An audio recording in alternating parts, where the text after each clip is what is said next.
Tu as passé l'âge de croire que tu commandes encore quoi que ce soit ici. » François a prononcé ces mots en me regardant droit dans les yeux, d'une voix assez forte pour qu'Élodie l'entende. Et elle l'a entendu. Nous étions dans le salon, la porte grand ouverte. La voisine de palier venait juste d'entrer pour récupérer un colis que le facteur avait laissé chez nous par erreur. Élodie est restée figée près de l'entrée de la cuisine, faisant semblant de consulter quelque chose sur son téléphone portable. Le silence est devenu soudainement lourd, presque palpable. On pouvait entendre distinctement le bruit de la rue à l'extérieur, le moteur d'une voiture qui passait lentement sur le bitume. François a croisé les bras, a esquissé un demi-sourire méprisant et s'est remis à fixer l'écran de son téléphone, comme si j'étais un désagrément bien trop insignifiant pour mériter son attention. De l'extérieur, je suis resté de marbre, impassible. Je n'ai pas élevé la voix. Je n'ai pas pleuré là, devant eux. J'ai serré fort mon sac à main, ce vieux sac en cuir qui m'accompagne depuis des années, et j'ai dégluti difficilement, ravalant mon amertume. Mais à l'intérieur de moi, quelque chose s'est brisé définitivement. Vous savez, ce moment où vous réalisez, en une seconde précise, que vous avez cessé d'exister au sein de votre propre maison. Vous comprenez que vous êtes devenu une personne tolérée et non plus respectée, utilisée et non aimée.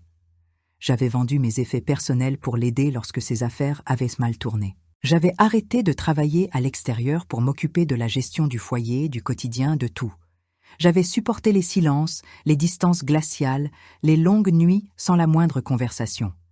Et à cet instant, avec cette phrase jetée à mon visage devant témoin, j'ai compris que ce n'était plus une simple distraction ou une mauvaise passe, c'était du mépris pur. Ce qu'il ne savait pas, et qu'Élodie n'imaginait pas non plus, c'est que ce ne fut pas seulement une humiliation gratuite.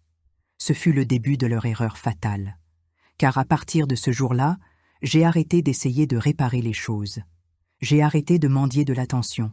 J'ai arrêté de faire semblant de ne pas voir. J'ai commencé à observer. Et 3 mois plus tard, quand tout a éclaté au grand jour, François n'a même pas eu le temps d'ébaucher une explication. Il m'a seulement regardé comme s'il avait devant lui une autre personne, une inconnue. « Attendez une minute. Vous n'avez pas encore entendu le pire. Je m'appelle Hélène. J'ai 62 ans. Pendant la plus grande partie de ma vie, j'ai travaillé comme couturière. Je faisais des ourlets, je réparais des vêtements, je prenais des commandes pour les voisines, pour quelques petites boutiques du quartier. C'était toujours ainsi, un travail simple, de l'argent compté, mais honnête et digne. J'ai épousé François alors que j'étais encore très jeune. Nous avons tout construit ensemble, lentement, pierre par pierre. Il n'y avait pas de luxe. Il y avait de l'effort. Lorsqu'il s'est retrouvé sans emploi une fois, c'est moi qui ai tenu la maison à bout de bras avec la machine à coudre qui bourdonnait jusque tard dans la nuit. Lorsque sa mère est tombée malade, c'est moi qui l'ai soignée, lavée, nourrie. Je ne me suis jamais plainte, jamais une seule fois. Il fut un temps où nous nous entendions bien, où nous étions complices. On discutait, on riait de bêtises, on planifiait de courts voyages, de ceux qu'on fait en autocar pour économiser. Je croyais en ce mariage. J'y croyais vraiment. Les sacrifices ont été nombreux. J'ai vendu mes bijoux de famille, des pièces anciennes, lorsque l'argent a commencé à manquer. J'ai arrêté d'accepter de grosses commandes de couture pour rester davantage à la maison, parce qu'ils disaient avoir besoin de ma présence ici. Je me suis éloignée de mes amis de toujours, j'ai cessé de rendre visite à ma famille, tout cela pour ne pas créer de discussions ou de tensions inutiles. Lorsque nous avons décidé d'engager une personne, Élodie, pour nous aider avec les tâches ménagères et les petits-enfants qui restaient parfois chez nous, j'ai pensé que ce serait un soulagement. Élodie est arrivée polie, jeune, toujours souriante. Au début, je l'ai traitée comme si elle était de la famille, une fille de la maison. Je lui préparais son café, je lui expliquais avec patience comment tout fonctionnait, je lui faisais une confiance aveugle. François aussi semblait content. Il disait qu'enfin la maison était plus organisée, qu'on respirait mieux. Il disait que je pouvais me reposer davantage. Et moi, naïve, je l'ai cru. Seulement, petit à petit, j'ai commencé à me sentir déplacée, comme une invitée indésirable. François lui parlait d'une manière dont il ne me parlait plus depuis des années. Il commentait des choses simples, il riait, il lui posait des questions sur sa vie privée. Avec moi, il ne réservait que des réponses monosyllabiques et de l'impatience. Au début, j'ai cru que c'était une idée que je me faisais, une fixation, la fatigue, l'âge. Nous, les femmes, nous avons toujours tendance à culpabiliser en premier. Mais quelque chose avait changé. L'atmosphère de l'appartement était différente. Des conversations qui s'interrompaient brusquement quand j'entrais dans la pièce. Des regards furtifs, des silences trop longs. Je ne savais pas encore exactement ce que c'était. Je le sentais simplement, épidermiquement. Et c'est là que tout a commencé. Pas avec des cris ou des disputes furieuses, mais avec la sensation nette que j'étais de trop à l'intérieur de ma propre histoire. Après cela, rien ne s'est transformé en affrontement ouvert. Ce fut pire. Ce fut le silence. François a commencé à agir comme si j'étais toujours au mauvais endroit, au mauvais moment. J'entrais dans le salon et la conversation mourait. Je m'asseyais à table et il se levait avec son assiette à la main, marmonnant qu'il avait déjà mangé. Le soir, il restait collé à son téléphone, tourné de l'autre côté du lit, et quand je demandais quelque chose de banal, il répondait par un « tout à l'heure » qui ne venait jamais. J'ai commencé à remarquer que les petites décisions étaient prises sans moi. Élodie changeait les horaires, arrivait plus tôt, repartait plus tard, et je ne la prenais qu'en voyant son sac posé sur la chaise. François a commencé à s'adresser à elle comme si je n'étais pas présente. « Tu verras comment régler ça plus tard », disait-il en la regardant dans les yeux. J'étais toujours la dernière informée de tout. Il y eut un dimanche où mes petits-enfants sont venus déjeuner. J'avais cuisiné comme toujours, avec soin. François est arrivé plus tard et a tout de suite demandé à Élodie si elle avait mangé. À moi, il n'a rien demandé. Il s'est assis, a mangé en silence, s'est levé et s'est enfermé dans la chambre. Je suis restée dans la cuisine à débarrasser seule. Personne n'a semblé le remarquer. Un autre jour, je les ai entendus rire sur le balcon. Un rire léger, insouciant. Cela faisait longtemps qu'ils ne riaient plus ainsi avec moi. Quand je me suis approchée, le sujet s'est évanoui. Il a saisi son téléphone aussitôt. Elle a dit qu'elle devait vérifier quelque chose en cuisine. Je suis restée plantée là, avec le sentiment d'avoir envahi un espace qui n'était plus le mien. Je fus progressivement exclue des choses simples. François sortait sans prévenir. Il rentrait tard sans donner d'explication. Quand je posais des questions, il me répondait que je le fliquais trop, que j'avais besoin de me distraire. Il est allé jusqu'à me dire que j'étais trop présente dans ma propre maison. Les petites humiliations ont commencé à s'accumuler, les unes après les autres. Il me corrigeait quand je parlais devant elle. Il faisait des blagues sur ma mémoire. Il disait que je confondais les dates, les horaires, les choses basiques. Élodie restait silencieuse, parfois avec un sourire à peine esquissé, parfois en regardant le sol. Elle n'a jamais pris ma défense. Elle ne m'a jamais regardé dans les yeux quand cela arrivait. J'ai commencé à douter de moi-même. Je pensais que j'exagérais, que c'était vraiment la faute de l'âge. J'ai commencé à noter les rendez-vous sur un papier, à vérifier 2 fois ce qu'ils disaient. Pas pour prouver quoi que ce soit aux autres, mais pour ne pas me faire traiter de folle. Il y eut une nuit où je me suis réveillée et il n'était pas au lit. Je suis allée vers le salon. La lumière de la cuisine était allumée. Ils parlaient à voix basse. Quand ils m'ont vue, François a dit qu'il réglait une question domestique. Ils ne se sont même pas levés. Je suis retournée dans la chambre, le cœur battant la chamade et avec la certitude que quelque chose n'allait pas du tout. À partir de ce moment-là, j'ai arrêté de demander. J'ai arrêté d'exiger des explications. J'ai commencé à observer. J'ai commencé à noter les horaires, des messages qu'il effaçait avec trop de hâte, des appels auxquels il répondait en sortant de la pièce. La façon dont Élodie se pomponnait davantage quand il était à la maison. Un parfum qui n'était pas le mien qui flottait dans le salon. Des petites choses, mais constantes. Je me suis protégée comme je pouvais. Je n'ai pas cherché la confrontation. Je n'ai pas fait de scandale. J'ai continué à agir comme toujours, en m'occupant de la maison, en maintenant la routine. Mais à l'intérieur, je ne faisais plus confiance à rien. J'ai commencé à garder le silence comme on garde une réserve de force. S'il me disait quelque chose de désagréable, je ne répondais pas. S'il m'ignorait, je n'insistais pas. Cela a commencé à l'agacer. Il devenait plus sec, plus impatient. Il semblait irrité par le fait que je ne réagisse pas. Un jour, il a commenté, en riant, qu'Élodie comprenait les choses modernes mieux que moi. Il a dit que j'étais figée dans le temps. Il l'a dit en la regardant, cherchant sa complicité. Elle a ri. J'ai baissé la tête et j'ai continué à plier le linge. À ce moment-là, j'ai ressenti de la honte. Pas pour moi, pour cette scène pathétique, pour la manière dont j'avais été rabaissée sans qu'il y ait besoin de crier. J'ai commencé à réviser les comptes de la maison. Pas par une méfiance claire, mais par instinct. J'ai noté des dépenses que je ne reconnaissais pas. De petits montants, rien de flagrant. Des virements, des achats hors normes. Je n'ai rien dit. J'ai commencé à observer les documents, à conserver les papiers, à prêter attention à ce qu'ils signaient, à ce qui arrivait par la poste. Je ne savais pas encore ce que j'allais en faire. Je sentais juste que je devais me protéger. Mon effacement devenait évident. François a commencé à dire que l'appartement était bien plus organisé depuis qu'Élodie était là, que maintenant tout fonctionnait mieux. J'écoutais et je me taisais. En moi, quelque chose se durcissait. Un après-midi, une amie m'a appelé pour m'inviter à prendre un café. J'ai accepté. Alors que je sortais, François a fait un commentaire ironique, disant que j'étais trop enjouée. Comme si c'était mal pour moi de sortir de la maison. Ce jour-là, au café, j'ai pleuré sans rien raconter. Je ne savais pas comment l'expliquer. Je sentais juste que je perdais mon espace, mon identité, ma place dans le monde. Je suis rentrée décidée à ne plus m'annuler, même dans le silence. J'ai continué à observer, à mettre de côté, à relier les points. Je n'avais encore aucune preuve concrète, juste la certitude de ne pas être folle. L'humiliation la plus grande n'était pas ce qu'il disait. C'était ce qu'il cessait de faire, de me regarder, de m'inclure, de me respecter.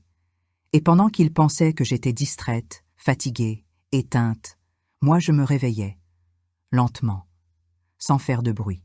Parce que quand la confiance s'éteint ainsi, dans le silence, ce qui vient après n'est jamais anodin. La méfiance a cessé d'être une simple sensation un mardi quelconque. François est parti tôt en disant qu'il avait une réunion. Élodie est arrivée plus élégante que d'habitude, les cheveux attachés différemment, des vêtements que je ne lui avais jamais vus. Elle ne m'a pas dit bonjour. Elle a filé tout droit. Je suis restée seule dans la cuisine, ma tasse à la main, essayant de ne pas tirer de conclusions hâtives. Mais le corps sent avant la tête. Quelque chose clochait. En milieu de matinée, son téléphone, qu'il ne laissait presque jamais loin de lui, a commencé à vibrer sur le comptoir. Je n'ai pas répondu. Je n'y ai pas touché. Je l'ai seulement regardé. L'écran s'est allumé rapidement puis s'est éteint. Puis à nouveau. Des messages en cascade. Quand il est rentré, il a saisi l'appareil et est allé directement dans la chambre. Il a tourné la clé dans la serrure. C'est là que j'ai arrêté de faire semblant. Je ne l'ai pas confronté, je n'ai pas fait de scène. J'ai décidé que, s'il y avait quelque chose, je ne le découvrirais pas en hurlant. Je le découvrirais en silence. Les jours suivants, j'ai commencé à remarquer des détails que j'ignorais auparavant. François a commencé à sortir plus tôt et à rentrer plus tard. Il disait être fatigué, mais quand Élodie était dans les parages, le ton de sa voix changeait. Il devenait plus léger, plus attentif, plus vivant. Une nuit, il a dormi avec son portable sous l'oreiller. Il n'avait jamais fait ça avant. Une autre fois, il est sorti pour répondre à un appel dans le couloir de l'immeuble. Il est revenu nerveux. Il a dit que c'était des questions bancaires. Je n'ai rien demandé. J'ai commencé à protéger le peu qui était encore à moi. J'ai séparé les vieux documents. J'ai récupéré les relevés de comptes conservés.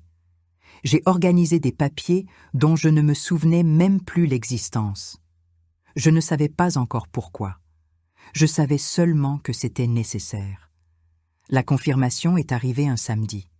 J'étais allée au marché tôt. Je suis rentrée plus tôt que prévu. L'appartement était trop silencieux. J'ai monté les quelques marches de l'entrée doucement. La porte de la chambre à coucher était entr'ouverte. J'ai entendu sa voix. Basse, intime.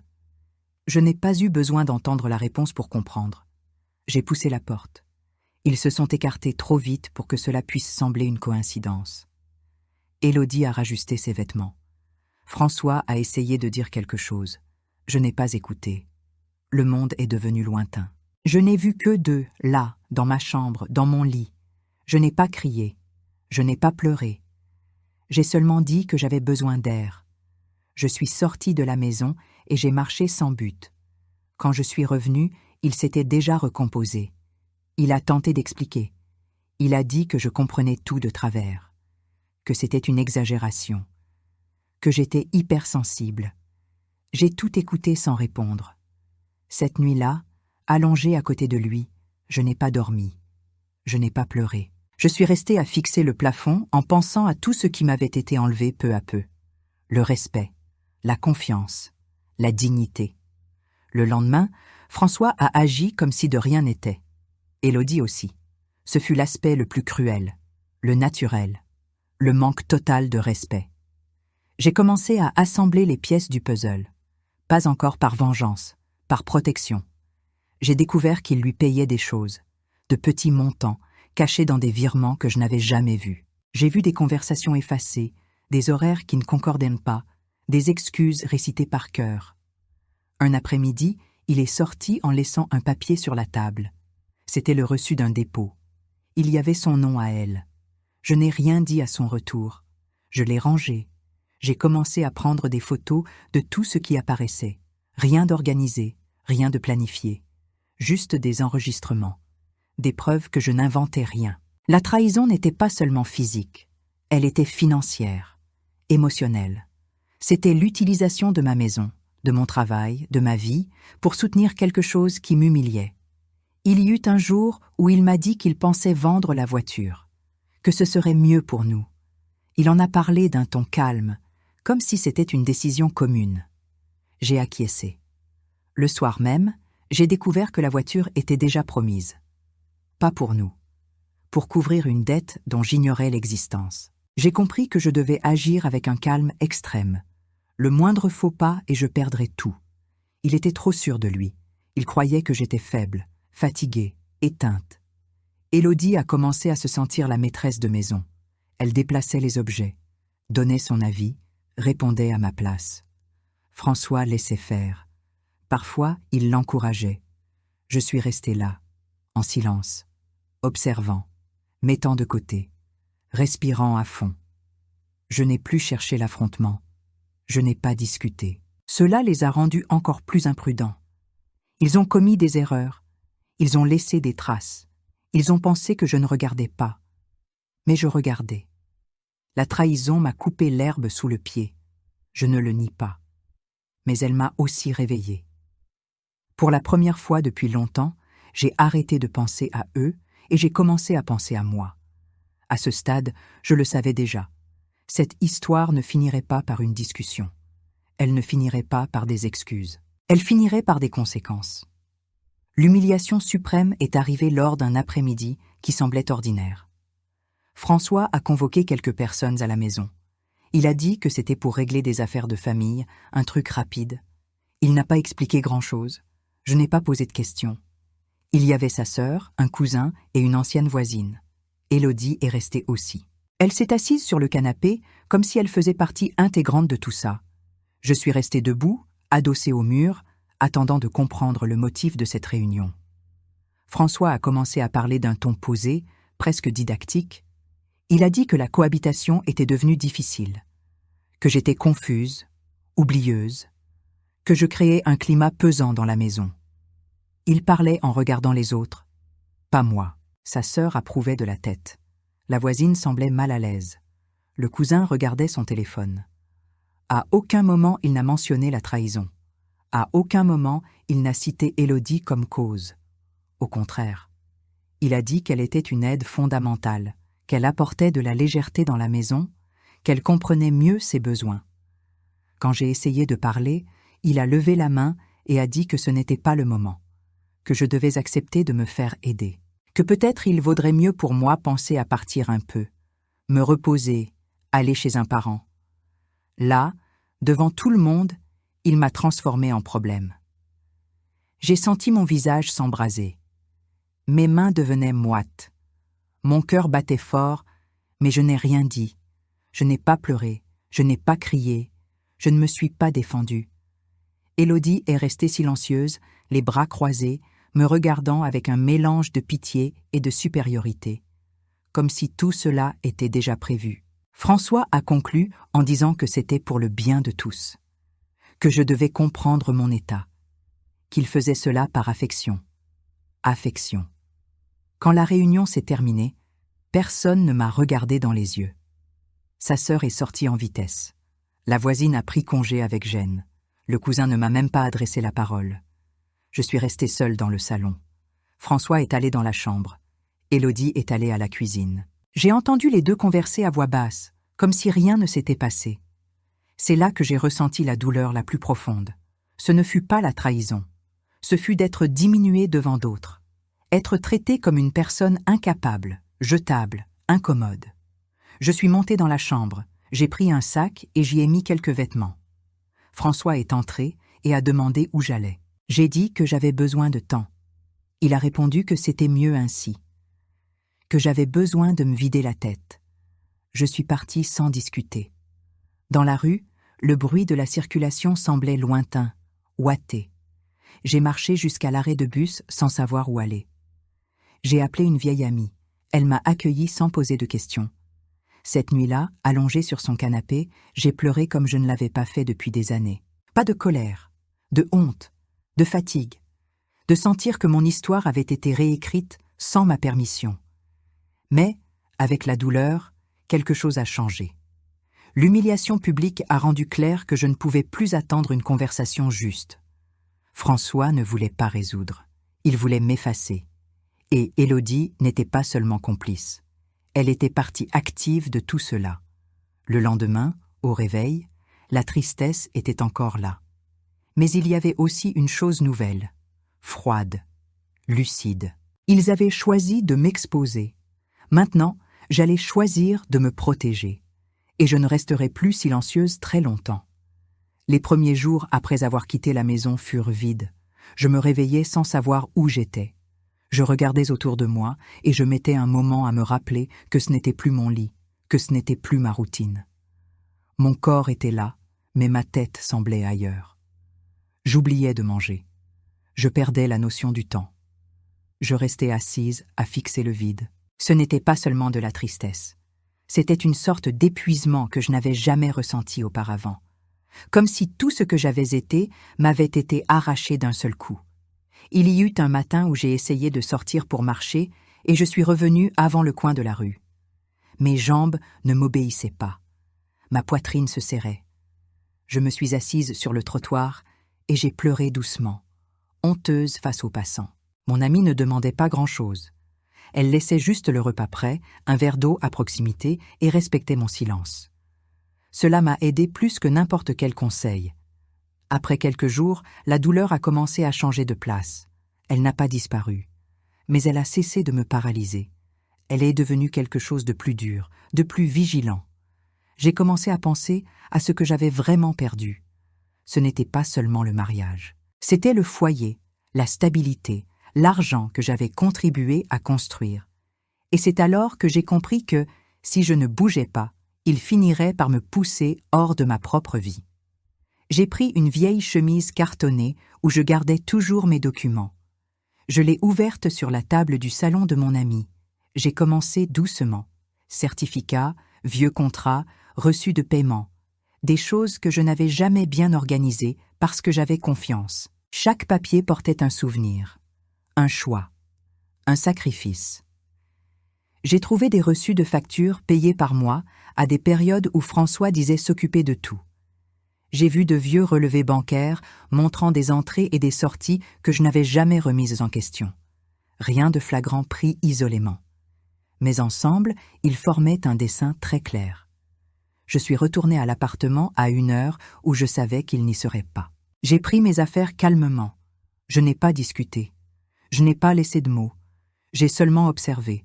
J'ai ouvert les tiroirs. J'ai photographié les documents. J'ai pris copie de papiers importants.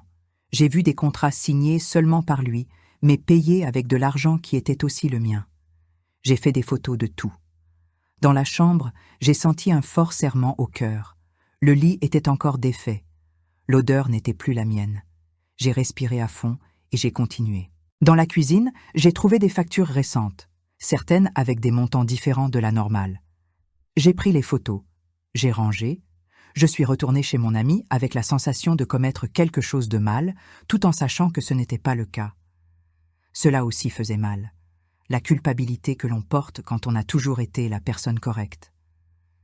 J'ai passé les nuits à revoir ces photos, à comparer les dates, les horaires, les virements. J'ai vu le nom d'Élodie sur plus d'un reçu. De petits montants, mais constants. De l'argent qui sortait du compte commun. Je me suis souvenu des fois où il disait être fauché, qu'il devait vendre quelque chose, que je devais limiter les dépenses. Tout concordait. J'ai commencé à noter sur un simple cahier. Rien de trop organisé.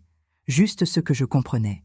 Les dates, ce qui s'était passé, ce que j'avais vu, ce que j'avais entendu. Ce n'était pas encore un plan, c'était de la survie. J'ai aussi commencé à me rappeler les conversations, des phrases dites devant d'autres personnes, des commentaires sur ma confusion, sur mon âge, sur ma dépendance. Tout cela avait maintenant du sens. Il créait une narration. Il préparait le terrain. J'ai réalisé que la réunion à la maison n'avait pas été une impulsion.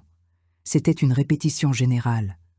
Cela a fait plus mal que la trahison physique. J'ai commencé à penser aux dommages réels.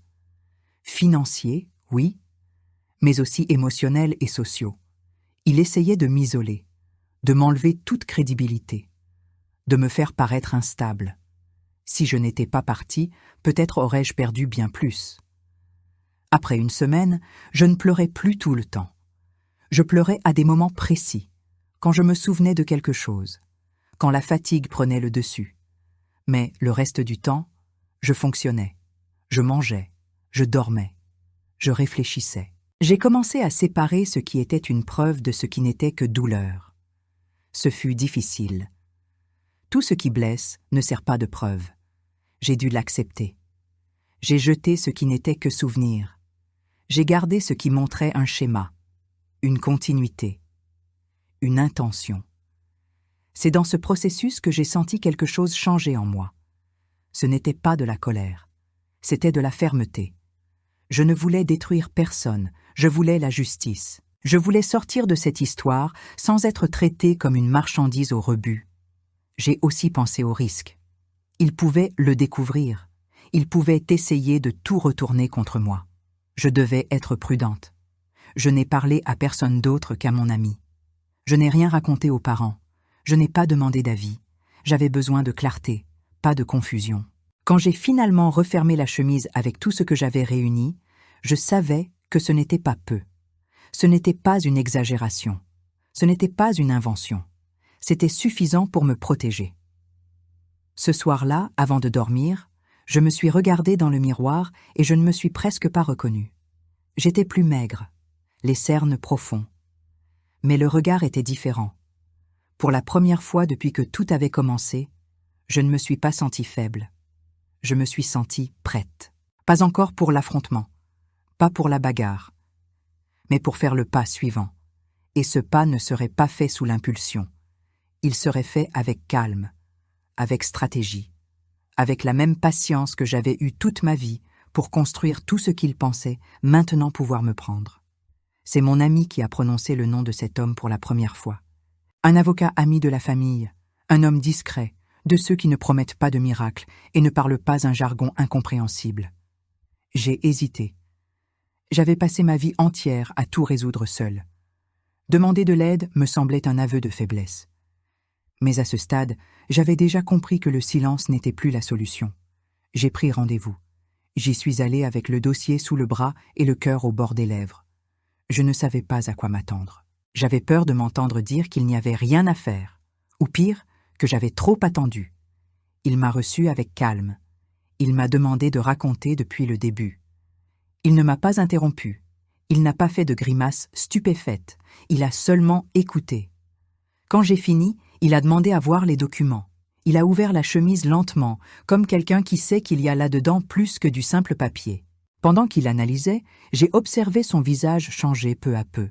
Ce n'était pas de l'indignation théâtrale, c'était de la concentration. Par moments, il prenait des notes. À d'autres, il respirait simplement à fond. Quand il a terminé, il a refermé le dossier et est allé droit au but.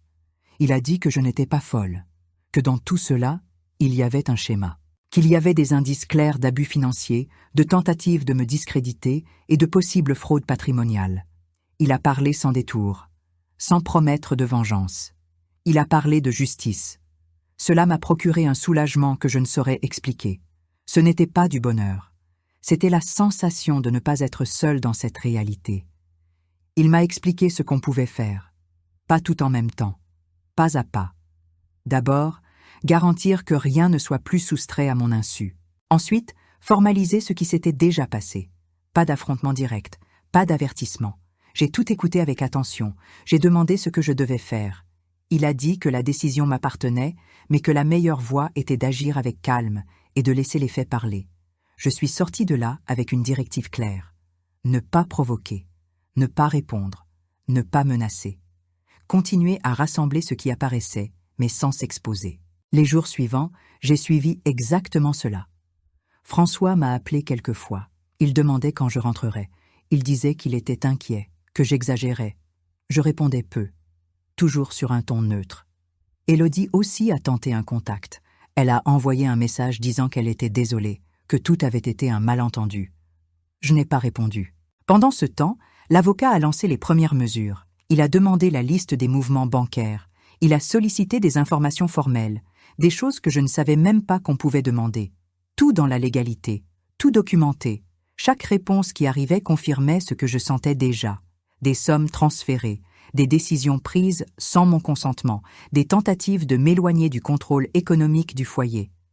Ce n'était pas un plan de vengeance. C'était un plan de protection et de restitution.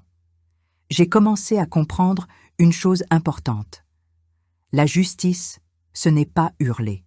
Ce n'est pas l'humiliation renvoyée à l'envoyeur. C'est une conséquence appliquée avec calme. François continuait à agir comme s'il avait le contrôle. Il commentait avec des connaissances que j'étais confuse, que j'avais besoin de temps. Je le savais. Les bruits me revenaient, je laissais couler. Cela faisait partie du plan. Plus il parlait, plus il se compromettait.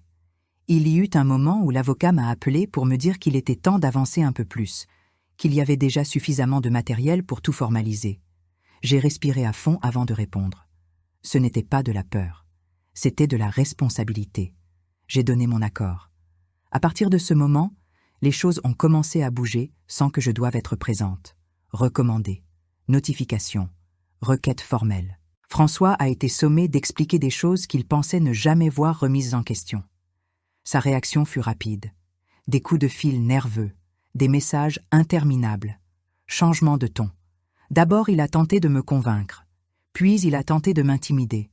Il a dit que j'étais influencée, que je m'exposais au ridicule. Je n'ai pas répondu. Élodie a disparu. Elle a arrêté de travailler à la maison. Elle a disparu des messages. Cela m'en a dit long. L'avocat m'a conseillé de garder mes distances. Tout passait désormais par lui. Cela m'a donné de la sécurité. Pour la première fois depuis des mois, j'ai dormi une nuit entière sans sursaut. Le plan était clair. Ce ne serait pas rapide, ce ne serait pas simple, mais c'était solide. J'ai dû me préparer aussi émotionnellement. La justice exige de la patience, elle exige de la fermeté, elle exige d'accepter que tout n'arrive pas dans les délais que nous voudrions. Mais j'avais déjà trop attendu dans le silence. Maintenant, je pouvais attendre en mouvement. Chaque pas fait me rendait un peu de la dignité qui m'avait été arrachée. Je n'avais rien à prouver à personne. Je devais seulement laisser les faits parler. Et ils parlaient. Je savais que le moment final arriverait, qu'il y aurait une confrontation, même indirecte, que François ne sortirait pas indemne de cette histoire. Mais, contrairement à avant, je ne ressentais plus de peur. Je ressentais du contrôle. Et cela a tout changé. Les jours qui ont précédé le dénouement furent étranges. De l'extérieur, tout semblait normal.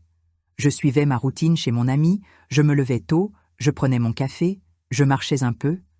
À l'intérieur, chaque pensée était déjà tournée vers ce qui allait arriver. Je savais que je n'aurais pas à parler beaucoup. Malgré cela, j'ai répété les réponses dans ma tête. Pas pour convaincre qui que ce soit, pour ne pas me déstabiliser. J'ai trié les documents une dernière fois. J'ai vérifié les dates, les noms, les valeurs. Tout était déjà entre les mains de l'avocat, mais j'avais besoin de sentir que j'avais la maîtrise de la situation. Cela m'apaisait. J'ai choisi mes vêtements avec soin. Rien de voyant. Un pantalon simple, un chemisier discret, des chaussures confortables. Ce n'était pas pour impressionner. C'était pour me sentir solide. Pour ne pas donner prise aux commentaires, aux regards ou aux jugements. La nuit précédente, je n'ai presque pas dormi. pas de peur, de tension. Mon corps ne s'éteignait pas. Je me suis levée, j'ai bu de l'eau, je me suis assise sur le canapé. J'ai pensé à tout ce que j'avais vécu là-bas, dans cette maison qui n'était plus la mienne. Je me suis souvenue de mon arrivée jeune, pleine de projets. Je me suis souvenue des nuits de travail, des renoncements, des choix faits par amour. Tout cela était maintenant placé sur une balance froide, formelle, et j'étais prête pour ça. François continuait d'envoyer des messages. Certains étaient calmes, presque affectueux, d'autres étaient agressifs, pleins d'accusations. Je les ai tous lus. Je n'ai répondu à aucun. C'était étrange de constater comment quelqu'un qui avait partagé une vie entière avec moi ressemblait maintenant à un étranger essayant de me contrôler par les mots. Le jour fixé, je me suis réveillée tôt. J'ai pris ma douche calmement. Je me suis regardée dans le miroir plus longtemps que d'habitude. Je n'ai pas cherché la force dans mon visage. J'ai cherché la clarté. J'ai pris mon sac. Dedans, juste le nécessaire. Papier d'identité, lunettes, un mouchoir. Je n'ai rien pris de plus. Ce n'était pas utile. Le trajet jusqu'au lieu du rendez-vous fut silencieux. J'ai regardé par la vitre de la voiture et j'ai vu des gens aller au travail, des enfants à l'école, la vie qui suivait son cours comme si rien n'était en jeu. Cela m'a donné une étrange sensation de normalité. Quand je suis arrivée, j'ai respiré à fond avant d'entrer. L'avocat était déjà là. Il m'a salué d'un signe tranquille. Ce calme m'a aidée. Je me suis assise. J'ai attendu. Je savais que François pensait encore pouvoir tout renverser, qu'il suffisait de m'intimider, de m'embrouiller, de me mettre la pression. Il n'avait pas compris que ce temps était révolu. La tension montait à chaque minute. Le corps envoyait des signaux. Main froide, souffle court, mais la tête était claire. Je n'étais pas là pour discuter du passé. J'étais là pour définir l'avenir. Pendant que j'attendais, j'ai pensé à Élodie. Pas avec colère, avec détachement. Elle avait fait des choix. Maintenant, elle allait en affronter les conséquences. Le nom de François a été appelé. J'ai entendu des pas dans le couloir. Mon cœur a accéléré, mais je n'ai pas reculé. J'ai maintenu ma posture. J'ai regardé devant moi. La porte s'est ouverte. Et à cet instant, j'ai su que tout ce que j'avais traversé n'avait pas été vain. La douleur, l'humiliation, le silence. Tout m'avait amené jusqu'ici. Je n'allais plus vers un affrontement. J'allais vers la fin d'un mensonge. Et, quelle que fût sa réaction, j'étais prête à traverser ce moment sans baisser la tête. Quand la porte s'est ouverte, François est entré comme quelqu'un qui croit encore avoir le contrôle. Il a marché d'un pas décidé, mais son regard trahissait la tension. Il m'a vue assise, à côté de l'avocat, et a hésité une seconde. Il ne m'a pas salué. Il s'est assis de l'autre côté de la table et a croisé les bras, répétant ce geste que je connaissais si bien. L'avocat a commencé à parler. Voix calme, directe. Il a expliqué pourquoi nous étions là. Il a listé des faits, pas des accusations. Date, valeur, décision prise sans mon consentement. François a essayé d'interrompre 2 fois. Il a été contenu avec politesse. Cela l'a agacé plus que n'importe quel cri. Quand j'ai entendu mon nom cité avec des documents que j'avais moi-même organisés, j'ai senti un nœud dans la gorge. Ce n'était pas de la peur. C'était la confirmation que je n'avais pas tort, que tout cela était fondé. François a ri à un moment. Un rire bref, nerveux. Il a dit que c'était une exagération, que j'avais été manipulée, que j'avais toujours mal géré l'argent. L'avocat lui a demandé d'attendre et a poursuivi. Les virements sont apparus sur la table, les reçus, les horaires, la répétition. François a arrêté de rire. Il a commencé à bouger sur sa chaise. Il me regardait, puis détournait les yeux. Ce fut quand ils ont parlé de la tentative de me discréditer. Des récits à des tiers sur ma confusion, sur mon instabilité, de la réunion à la maison, de la suggestion que je parte pour me reposer. Cela a été exposé avec délicatesse, mais avec clarté. François a tenté de se défendre. Il a dit qu'il s'inquiétait pour moi, que tout avait été fait en pensant à mon bien. L'avocat a demandé pourquoi, alors, des décisions financières importantes avaient été prises à mon insu. Il n'a pas répondu. À chaque question, son silence se faisait plus long. Sa posture changeait. Ses bras se sont décroisés. Ses mains ont commencé à se frotter l'une contre l'autre. Son assurance se vidait. Quand ils ont parlé d'Élodie, il a élevé la voix. Il a dit qu'elle n'avait rien à voir là-dedans, que c'était juste une employée. L'avocat a présenté les reçus avec son nom, de petits transferts, fréquents. François est devenu rouge. Il a dit que c'était des aides ponctuelles. Ils ont demandé pourquoi elles n'étaient pas enregistrées comme paiement formel. Il n'a pas répondu. Je suis restée silencieuse tout le temps. Ce n'était pas mon tour de parler, et, pour la première fois, je n'en avais pas besoin. La justice parlait pour moi. L'avocat a ensuite expliqué les conséquences possibles. Régularisation des biens. Responsabilité financière. Révision des décisions prises sans mon consentement. François secouait la tête, comme s'il ne croyait pas que cela était en train d'arriver. À un moment, il m'a regardé droit dans les yeux et a demandé à ce qu'on en parle seul. Il a dit que ce n'était pas nécessaire d'aller plus loin, que nous pouvions régler ça à la maison. J'ai respiré à fond avant de répondre. J'ai dit seulement que tout ce qui devait être dit était là, dans cette salle, à ce moment précis. Ce fut la première fois que je parlais depuis qu'il était entré. L'avocat a repris. Il a expliqué les prochaines étapes, délais, procédures. François a commencé à poser des questions, maintenant avec peur. Il voulait savoir si cela entacherait son nom, si on pouvait revenir en arrière, si on pouvait négocier. Il y avait de la place pour un accord, oui, dans les limites de la loi, avec responsabilité, pas avec du chantage. François a baissé la tête. Le silence s'est prolongé. Quand il a recommencé à parler, sa voix était différente, plus basse. Il a dit qu'il n'aurait jamais imaginé que je ferais ça, que j'avais toujours été tranquille. J'ai écouté et je suis restée silencieuse. Tranquille ne veut pas dire sans défense. À la fin, tout est resté enregistré. Pas de scandale, pas de cris, juste du papier, des signatures, des conséquences. François est sorti de la salle sans me regarder. Il est passé à côté de moi comme si j'étais une étrangère. Je suis restée assise encore un peu. L'avocat a confirmé que pour ce jour, tout était en ordre, que maintenant les choses suivraient le chemin correct. Quand je me suis levée, j'ai senti mes jambes faibles. Pas de peur, de soulagement. Un poids énorme avait été ôté de mes épaules. Dehors, l'air semblait différent. J'ai respiré à fond. Pour la première fois depuis longtemps, je sentais que le monde était à sa place. Les jours qui ont suivi, les conséquences ont commencé à apparaître. François a dû répondre formellement. Il a eu un accès limité à des décisions qu'il prenait seul auparavant. Les biens ont été réévalués, les valeurs ont dû être justifiées. Élodie a essayé de m'appeler. Puis elle a envoyé un message. Elle a demandé pardon. Elle a dit qu'elle s'était laissée entraîner sans réfléchir. Je n'ai pas répondu. Certaines histoires ne méritent pas de réponse.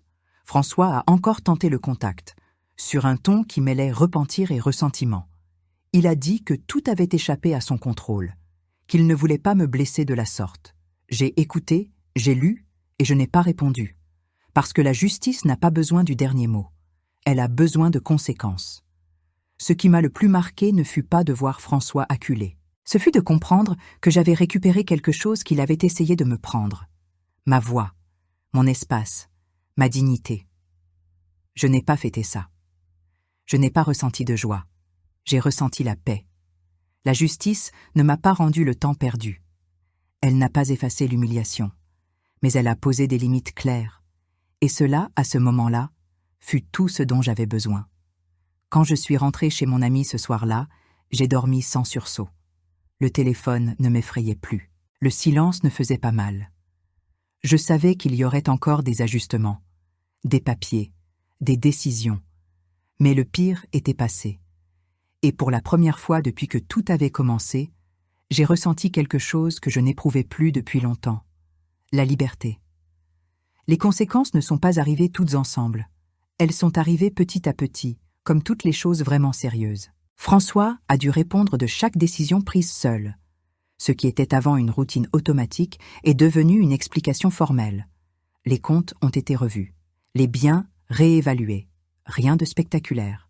Juste le poids de la responsabilité tombant là où il aurait toujours dû tomber. Il a perdu l'accès facile à l'argent. Il a perdu la liberté de décider pour moi. Il a perdu, surtout, la narration qu'il avait créée sur moi. Cette image de femme confuse, dépendante, incapable.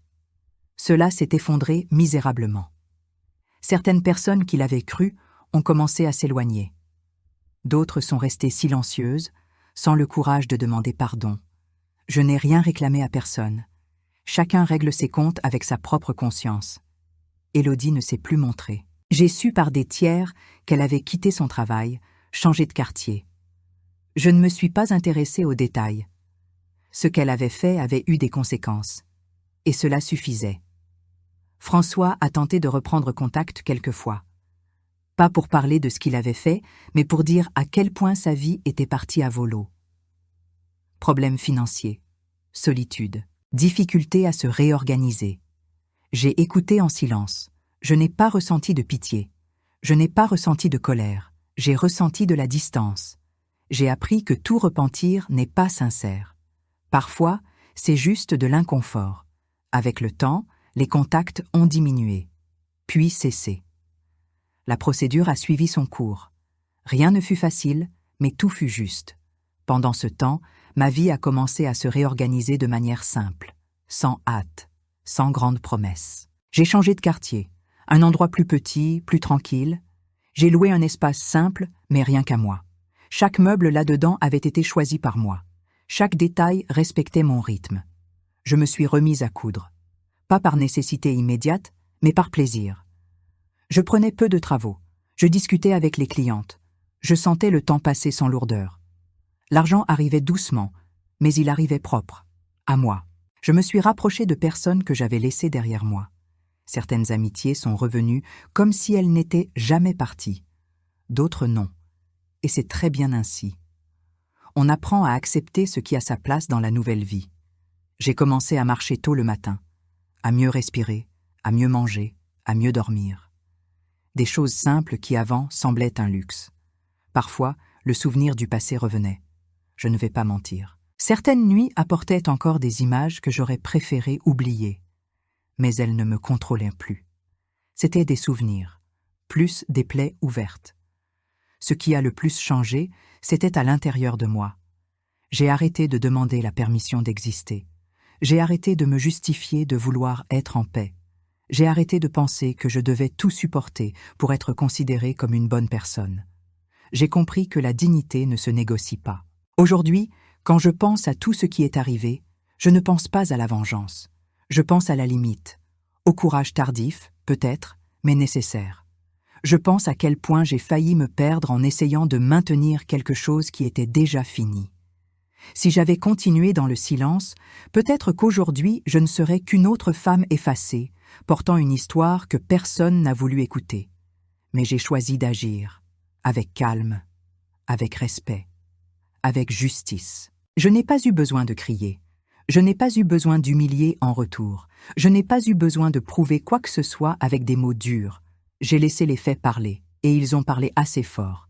Si toi qui écoutes cette histoire, tu t'es déjà senti diminuée, discréditée, mise de côté au sein de ta propre vie, je veux que tu saches une chose. Il n'est pas trop tard pour te choisir toi-même. Même quand il semble que tout a déjà été décidé par d'autres. Même quand ils essaient de te convaincre que tu ne comprends plus rien. Même quand le silence semble plus facile que l'affrontement. La vie change quand nous décidons de ne plus accepter ce qui nous détruit. Aujourd'hui, je vis seule. Et je vis en paix. Je ne ressens pas le manque de ce qui m'a blessée. Je ressens la fierté d'en être sortie entière. Si cette histoire t'a touchée, commente ici de quelle ville tu parles. Et reste avec moi pour les prochaines vidéos qui apparaîtront à l'écran. Quelqu'un pourrait avoir besoin d'entendre cela aujourd'hui.